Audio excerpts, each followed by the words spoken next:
Greetings, dear viewer, and welcome to Purposes Crossed, where I hope that people who are called by Jesus for different purposes cross paths and exchange ideas. We are in the midst of answering the question, why did Jesus have to die? In the first video of this series, I looked at two sides of Jesus' life and death. He provides us with a role model to follow, and he defeated the forces of evil through his death. In the second video, I looked at the question, didn't Jesus pay it all? In this third video, I will look at the question, didn't Jesus die in our place? And in the next video, I will address issues of forgiveness and reconciliation. In his summary statement of the Christian message in 1 Corinthians chapter 15, verse 3, Paul says, "For what I received, I passed on to you as of first importance, that Christ died for our sins, according to the Scriptures, that he was buried, that he was raised on the third day, according to the Scriptures, and that he appeared to Cephas and then to the 12. After that, he appeared to more than 500 of the brothers and sisters at the same time, most of whom are still living, though some have fallen asleep. Then he appeared to James, then to all the apostles, and last of all, he appeared to me also as to one abnormally born." Paul's words, "Christ died for our sins," might seem very easy to interpret. However, the English preposition for has many meanings, and assuming that Paul has a particular meaning in mind without inquiry is irresponsible at best and duplicitous at worst. I think that the word for is misunderstood. Let me explain. In 1 Peter chapter 3, verse 18, we read, "For Christ also suffered once for sins, the righteous for the unrighteous." The word for appears 3 times in the English, with 3 different kinds of meanings here. In the Greek text, Peter actually uses 3 different constructions. The first has a meaning of because, giving a reason why it is better to suffer. The second occurrence of for has a meaning of because of, or on account of, giving Jesus' suffering as a consequence of the sin. The third occurrence of for is normally taken to mean in place of, as in 1 Corinthians chapter 15, verse 3. As mentioned earlier, Paul uses 3 different constructions in Greek to communicate his ideas, even though in the NIV they are all rendered with the word for. The construction we are most concerned about is the third one here, which is often taken to mean in place of. This construction involves the word hyper, followed by a noun or adjective in the genitive declension. The same construction appears in 1 Corinthians chapter 15, verse 3. However, the clause that follows in 1 Peter 3 is that he might bring us to God. The whole sentence reads, "For Christ also suffered once for sins, the righteous for the unrighteous, that he might bring us to God." The "in our place" meaning actually here does not make any sense. Why should his suffering in our place bring us to God? And if there is a swapping of places, should we insist on a swapping of place with regard to being with God? That would mean that Jesus' suffering in our place brings us to God, while he is excluded from God's presence. Surely we don't want to go there. However, if we take for to mean in favor of, then this last clause makes sense. That Jesus suffered in our favor automatically leads to his bringing us to God. His death effects something for our benefit, namely bringing us to God. In 1 Corinthians 15, too, we can see that the words, "Christ died for our sins," can have the meaning on account of or as a result of, but it cannot mean in favor of, and certainly not in place of, for those meanings would be quite absurd if we think about it. For how could Christ have died in favor of our sins or in place of our sins? I believe that this kind of misunderstanding is prevalent in our interpretation of the Bible. We should avoid knee-jerk responses to verses. But doesn't 2 Corinthians chapter 5, verse 21 clearly teach that Jesus died in our place? There Paul writes, "God made him who had no sin to be sin for us, so that in him we might become the righteousness of God." Once again, we have the word for that needs to be carefully interpreted. Does Paul mean that God made Jesus to be sin instead of us? Here there is a stronger case for the idea of substitution. But in order to complete the substitution, we would have to conclude that the result is that Jesus is no longer the righteousness of God. For if there is a swapping that has lasting consequences, it must go both ways. I think the idea of representation is better suited to this context than substitution. In that case, the for would be on behalf of or to the benefit of. It is easy to see that on the behalf of or to the benefit of would make better sense of the concluding clause about our becoming the righteousness of God than the idea of in place of or instead of us. Because once again, if we are considering swapping of some sort, then there is no reason why the swap should be only about one aspect about which the swap is needed rather than both. Now, that would be then a special pleading which we need to be aware of. The crux of the matter in the New Testament is the interpretation of the Greek word huper. Huper is a preposition which means above or over. It appears primarily in two kinds of constructions. First, followed by a noun or adjective in the accusative declension, in which case it serves as a comparison. This is seen, for example, in Matthew chapter 10, verse 37, where Jesus says, "Anyone who loves their father or mother more than me is not worthy of me." Here the phrase "more than me" translates the Greek phrase "huper eme," where the word eme is in the accusative declension. This is not the construction that we are concerned with here. Second, huper is followed by a noun or an adjective in the genitive declension, as mentioned earlier. It pays to explore this usage in the New Testament. In Matthew 5:44, Jesus says, "Pray for those who persecute you." In Mark 14:24, he says, "This is my blood of the covenant, which is poured out for many." In Luke 9:50, he says, "Whoever is not against you is for you." In Luke 22:19, he says, "This is my body given for you."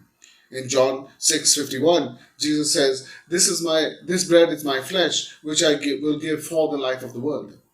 In all these instances, we have huper followed by a genitive. But in none of these cases can huper mean "in place of." In most cases, where huper is followed by the genitive, we have this sense where it cannot mean "in place of."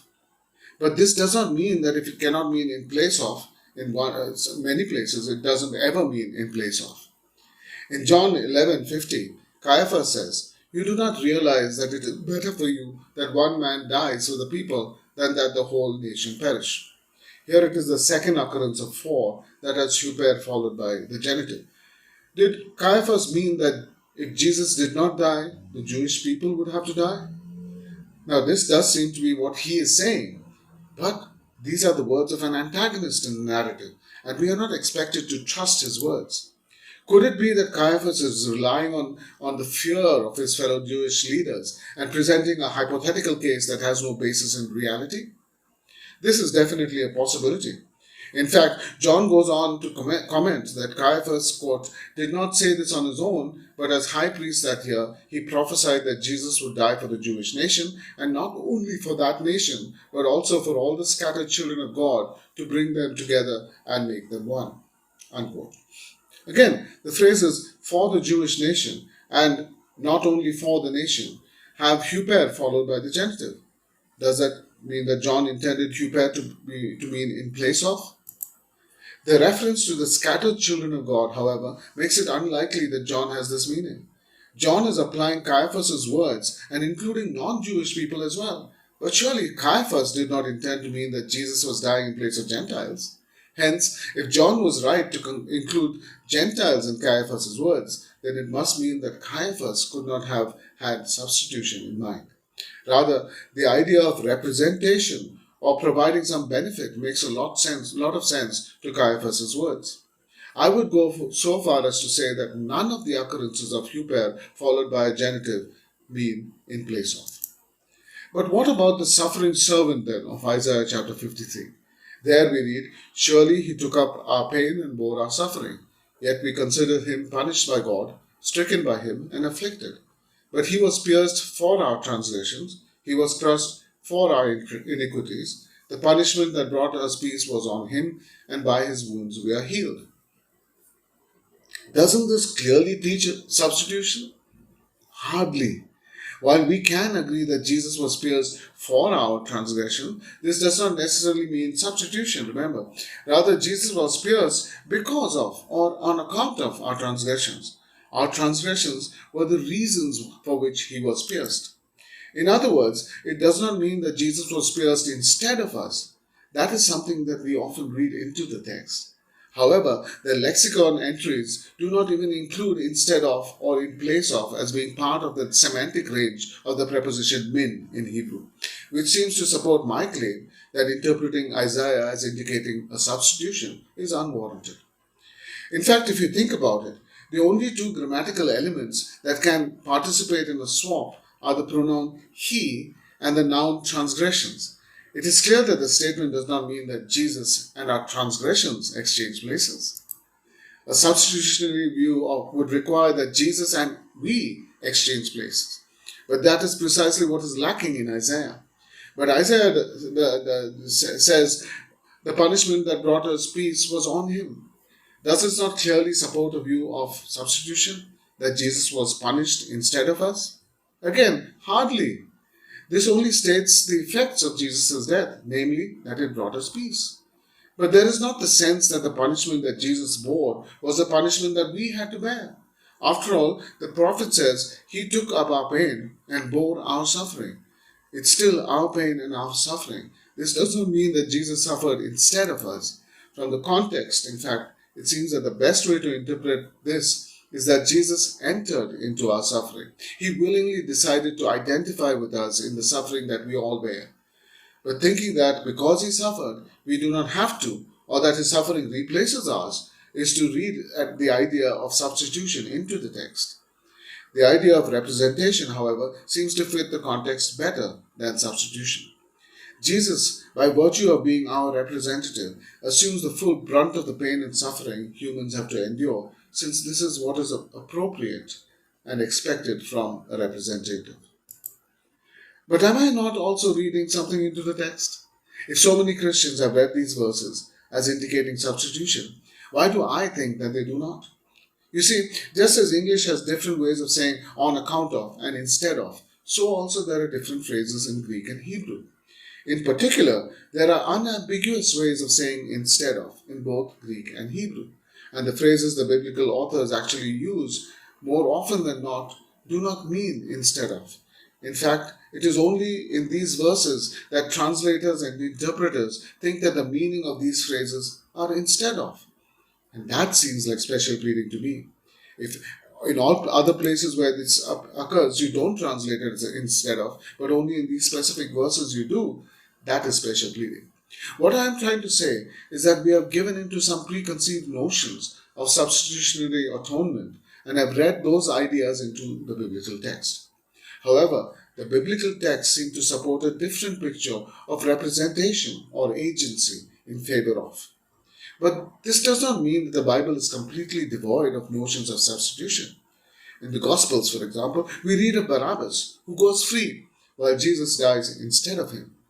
The punishment that rightly was due to Barabbas was taken up by Jesus. Barabbas was spared, while Jesus died instead of him. However, we must acknowledge that the substitution here is non-atoning. After all, it is unlikely that the Gospel authors would want us to conclude that Jesus' death was somehow salvific for Barabbas. While Jesus did indeed die instead of Barabbas, his death could not have had any saving power for Barabbas, who lacked saving faith. Hence, in this clear instance of substitution, what is also clear is that the substitution did not carry atoning significance. A second account of substitution is in Genesis 22, where we read the account of the binding of Isaac. There it is clear that the ram functions as a substitute for Isaac, since it dies in his place. Here it is clear that Isaac is spared precisely because the ram is not. However, I view the episode as a test of Abraham that Abraham fails. As the passage opens, we are told that God tested Abraham, but we are not told what was being tested. Very often it is taken to mean that Abraham was being tested about whether he was willing to give up what was most dear to him, namely the son of promise, Isaac. However, it seems to me that he was being tested about his understanding of the character of God. Is Yahweh just like the pagan gods who demand child sacrifice, or is he different? By going ahead with what God asked him to do without objection, Abraham fails the test. So in this case, what was provided on the mountain of Yahweh was required precisely because Abraham's blind obedience would have portrayed Yahweh as being just like the pagan gods. Hence, the substitution in this case was required precisely to protect the character of Yahweh rather than being a genuine case of what Yahweh required. What Yahweh wanted was for Abraham to protest, as he did in Genesis 18, and declared that requiring a sacrifice of Isaac would be unjust and not something that the judge of heaven and earth would want. Such an act would be contrary to Yahweh's character. But since Abraham did not protest, the substitution was needed to protect Yahweh's character as the God who does not require child sacrifice. Hence, even though there is clearly substitution in this episode, it was brought on precisely because Abraham failed the test. It was his blind obedience that forced God to implement a substitution, and therefore, the fact that there is a substitution here cannot be taken to indicate how God normally works. A third situation where substitution occurs is in the ritual that surrounds the Day of Atonement. So let us recall what that ritual involved. The Day of Atonement ritual involved 5 animals. There was a bull, which was supposed to be offered as a sin offering for the high priest and his family.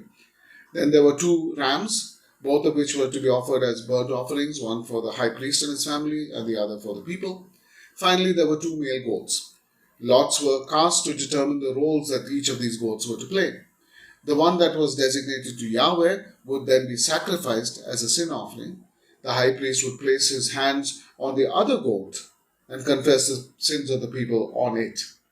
Then this second goat would be driven into the wilderness, carrying the sins of the people there.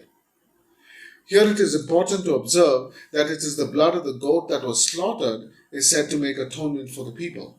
The other goat, the one that is carrying the sins of the people, carries the sins away into the desert. Its blood is not spilled, nor is its role that of making atonement. This goat, precisely because it now bears the sin of the people, is unfit for sacrifice and is sent to the wilderness. The ritual involves a vivid description of the dangerous consequences of sins. 2 goats are needed to fully depict what is happening. But only one of them actually serves as a substitute of the people, and it is not the goat that was sacrificed that serves this role.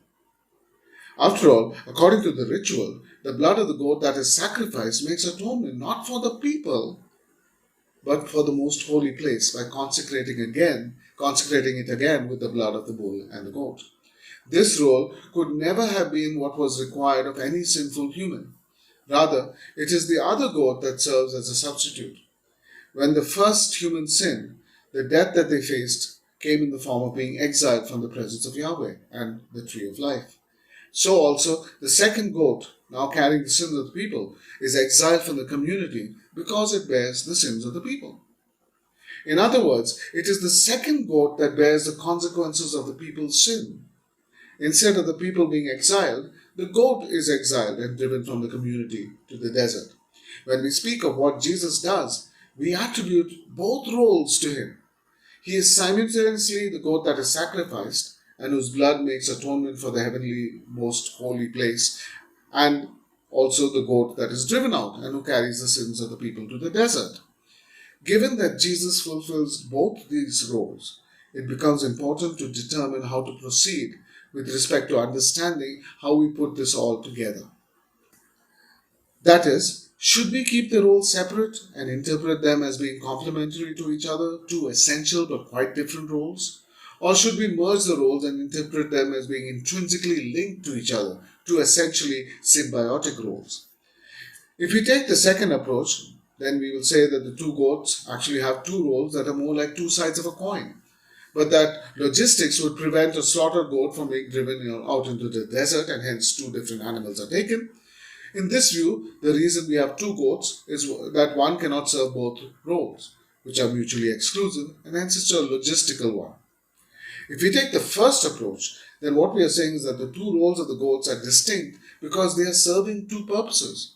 The consecration of the most holy place has a different purpose than the taking away of the sins from the community. In this view, the reason we have 2 goats is because there are 2 distinct functions to be performed. Now, the consecration of the most holy place reinstates the heaven and earth reality that has been lost due to human sinfulness. On the other hand, the second goat has the sins of the people placed on its head, and then it takes these sins to the desert to which it is driven. Both approaches would take both these roles as essential. However, it is clear that the roles are logically distinct. On any day other than the Day of Atonement, a sin offering or burnt offering would atone for the sin of the person without consecrating the most holy place, since the most holy place is accessed only on the Day of Atonement. Perhaps an example might provide some clarity. Suppose a woman is a president of some country as well as a mother. As a mother, she would be expected to provide food, shelter, and clothing for her children. Hence, we could say that provision is a part of what she is expected to do as a mother. As president, she would be expected to make decisions of foreign policy that could affect imports and exports. Now, surely we understand that she is not expected to provide for the citizens of the country in a direct sense, nor to implement import and export policies at home. If her child was going hungry every day, we would believe that she was not being a good mother. But if there were unemployed, hungry people in the country, that would not normally indicate that she was being a bad president. Her two roles required different things from her, and we should not conflate the two and lose the distinctiveness of each role. The same is true about Jesus. He serves the role of the first court, consecrating the most holy place that has been contaminated by human sinfulness, but he also serves the role of the second goat, taking away the sins of the people. In this role, he serves as a substitute for his people, just as the second goat was a substitute for the people. However, it is precisely in this role that there is no death involved. Indeed, if we conflate the two, we would have to say that Jesus enters the heavenly sanctuary not just with his blood, but also with our sin, which would be utterly unacceptable from what we learn in the scriptures. Hence, to conclude, the only place where there is a clear idea of substitution in the Bible is with respect to Jesus bearing our sins. However, with the parallel drawn from the Day of Atonement, it is precisely this role that we cannot associate with death. Rather, it is his life that is lived in our place. His obedience is taken as ours when we trust him. Hence, the idea that Jesus died in our place is untenable when we actually pay close attention to the context of the scriptures. In the next video, I will deal with the ideas of reconciliation and forgiveness. Thank you.